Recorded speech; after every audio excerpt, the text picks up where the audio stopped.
اللهم فرج هم إخواننا في فلسطين اللهم হে আল্লাহ আমার ফিলিস্তিনি ভাইদের কষ্ট লাঘব করে দিন। হজের মৌসুমে জুমার নামাজে ইমাম সাহেব আল মুয়াইকিলের আবেগঘন আহ্বান গতকাল শুক্রবার পবিত্র কাবা শরীফে জুমার নামাজের পর এক হৃদয় বিদারক মুহূর্তের জন্ম দেয়া হয় যখন মসজিদুল হারামের ইমাম সম্মানিত শেখ মাহের আল মুয়াইকিল ফিলিস্তিনের জন্য চোখ ভেজা দোয়া করেন। اللهم كن لهم معينا ونصيرا ومؤيدا وظهيرا اللهم تقبل شهداءهم وداو جرحاهم واشف مريضهم وأطعم جائعهم। এই সময় বিশ্বজুড়েই মুসলিমদের পবিত্র হজের প্রস্তুতি চলছে। লাখো মুসল্লি ইতোমধ্যেই জমায়েত হয়েছেন পবিত্র ভূমিতে। আর ঠিক তখনই ফিলিস্তিনে ইসরায়েলি আগ্রাসনের নির্মমতার চিত্র গোটা উম্মাহকে কাঁদিয়ে তুলেছে। এই বাস্তবতায় পবিত্র কাবা শরীফ থেকে এমন একটি দোয়া যেন সমগ্র মুসলিম জাহানের হৃদয়কে এক সুতোয় গেঁথে দেয়।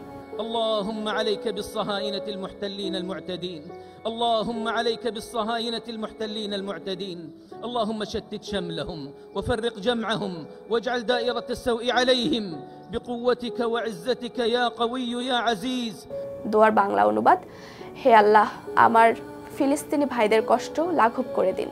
হে আল্লাহ আমাদের ফিলিস্তিনি ভাইদের কষ্ট লাঘব করে দিন। হে আল্লাহ আপনি তাদের সাহায্যকারী, শক্তিদাতা ও সমর্থক হন। হে আল্লাহ তাদের শহীদদের কবুল করুন, তাদের আহতদের আরোগ্য দিন। এই দোয়া শুধু শব্দে নয়, ছিল এক নীরব কান্নার প্রতিধ্বনি, একটি জাতির মুক্তির আকুতি, এক উম্মার প্রার্থনা। ইমামের আবেগঘন কণ্ঠে উচ্চারিত এই দোয়ায় উপস্থিত মুসল্লিদের চোখ অশ্রু সজল হয়ে ওঠে। বিশ্বজুড়ে ছড়িয়ে থাকা মুসলিমরাও এই দোয়ার ভিডিও ও খবর শুনে সামাজিক মাধ্যমে আবেগপ্রবণ প্রতিক্রিয়া জানাচ্ছেন। কেউ বলছেন এটাই উম্মার ঐক্যের প্রতিচ্ছবি, কেউ লিখছেন পবিত্র কাবা থেকে যখন দোয়া ওঠে আসমান নিশ্চয়ই নাড়া খায়।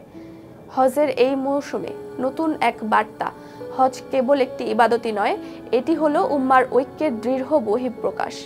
আর এই মুহূর্তে কাবা থেকে ফিলিস্তিনের জন্য দোয়া যেন গোটা মুসলিম বিশ্বের প্রতি আহ্বান। এসো নিপীড়িত ভাইদের পাশে দাঁড়াই, প্রার্থনায়, সচেতনতায় ও প্রয়োজনে কার্যকর পদক্ষেপে। এই দোয়া আমাদের মনে করিয়ে দেয় আমরা এক উম্মাহ, আর উম্মার কোনো এক প্রান্তে ব্যথা লাগলে তার অনুভূতি অন্য প্রান্তে ছড়িয়ে পড়ে। নিপীড়নের শেষ হোক, শান্তি ফিরে আসুক পবিত্র ভূমিতে। আমিন। ছিলাম নুসরাত জাহান জেরিন।